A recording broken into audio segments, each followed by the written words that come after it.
Today I'm going to be responding to the discussion by Tim Keller about self-identity and some of the opinions that he has about it.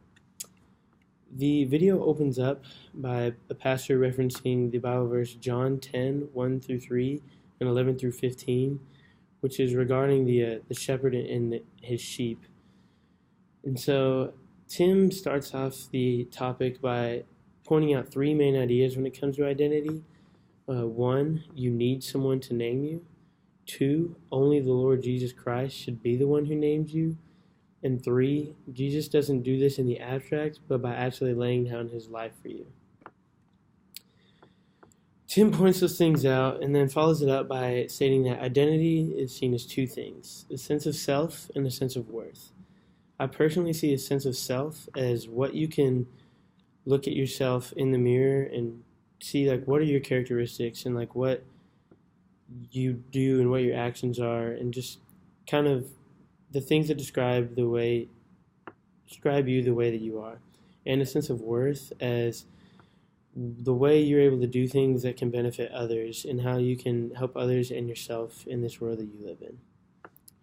Tim points out 5 reasons that looking into yourself for identity doesn't necessarily work for you, by contrasting the outputs of past times and modern times. In past times, cultures were built around tribal aspects where you were born and raised in the tribe, and everything you knew was by teaching of the tribe and the members, and everything you knew about yourself was supported and kind of brought onto you by other people. But in our modern take of self-identity, it's all about how you should look into yourself and find your own self inside of you. And just don't listen to anybody else, but look deep inside you. And Tim Keller lists these 5 reasons of why that does not work. Number 1 is it's an incoherent identity. Your heart and your deepest feelings are not always compatible. So a lot of times people will say, well, listen to your heart, but sometimes your heart will be telling you one thing, and deep down inside, you know that that's not the right answer. And so it's always going to be counteracting each other, and that can be very difficult when it comes to finding your identity and discovering who you really are. The second one is that it's unstable. Your inside feelings are always changing, and you can never feel the same way over an expansion of years. Tim made a good reference about if you look back to your 15-year-old self, you probably see pictures and videos and just think back and man, I was not a smart kid and I was just so weird. And that's kind of why it's unstable to look inside yourself for your self-identity, because it's always going to change. As you get older, you get more mature, you understand more about the world, and of course you're going to grow and learn more, but your identity shouldn't be changing every 5 or 10 years with these vast amounts of knowledge that you gain. The third one Tim points out is it's illusory, and you decide who you are as an illusion, because your identity will come from the feelings you choose. So there's a lot of feelings that you ignore, and so you're trying to make your own identity rather than notice what you really are. And then 4, it's crushing. It's huge pressure. We make the quality of our work the measure of our worth. So if we put too much into anything, it becomes our everything, and that just becomes a massive weight that can crush us. If you put everything you can into your relationship or your career or your sport, those things are going to crush you if you don't make everything that you thought you would be. The 5th one is that it's excluding, because to value yourself at a high self-worth, you're going to have to put yourself above others. You need recognition from others, and so if you put yourself too high, then you're not going to have that recognition from others, and then you have to love yourself, improve yourself, and only have yourself as your main support, which can be lonely and just hard to deal with. Some of the ways that I think this relates to sports sociology covers really well with our first 2 topics that we discussed, was sport participation and children in sports.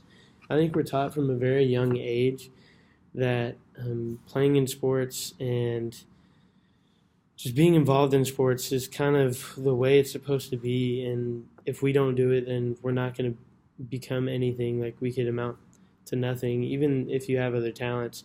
People just try to push sports on you, and I think a lot of people put too much of their identity in sports, where you could actually ask them what they would do if they lost their sport, and they legitimately would not have a plan. I think a lot of people build their identity around a sport, which is negative, but I think there's also a lot of positives that can grow from identity.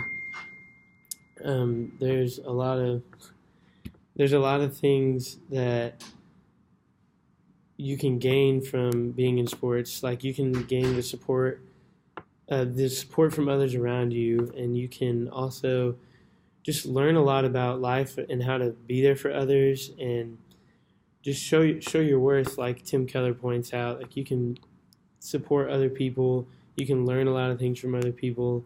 And I think there are a lot of benefits to sports sociology in finding your self-identity, but you can't get too invested where you have nothing else.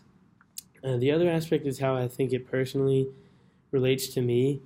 This video actually really kind of opened my eyes. I've always been a pretty humble guy, but looking into this, it really just makes you realize that even if you're really gifted in one thing, like soccer or football or art or whatever it is, it shows that you can't really put all of yourself into it, because if you were to ever lose it, especially a physical capability like playing soccer for me, you would feel so lost and empty without it. And of course, you want to be the best that you can be at that sport, so you're going to commit to it a lot.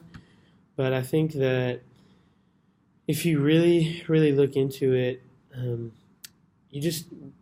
you really need to be putting a lot of that time into your love for Christ and your passion for your faith, which a lot of people put second to sports or second to whatever their actual true passion is.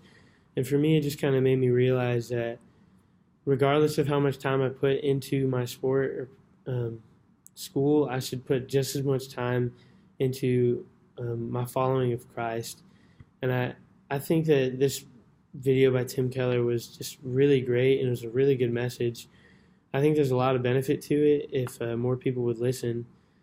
And I personally think that finding my self-identity has benefited from being in a sport and soccer, but I think it's also been very beneficial for me having humbled myself and be very involved in other groups and just be very close to lots of family members and friends who are there to lift me up when I'm down, because I know in myself that I can't possibly do this alone.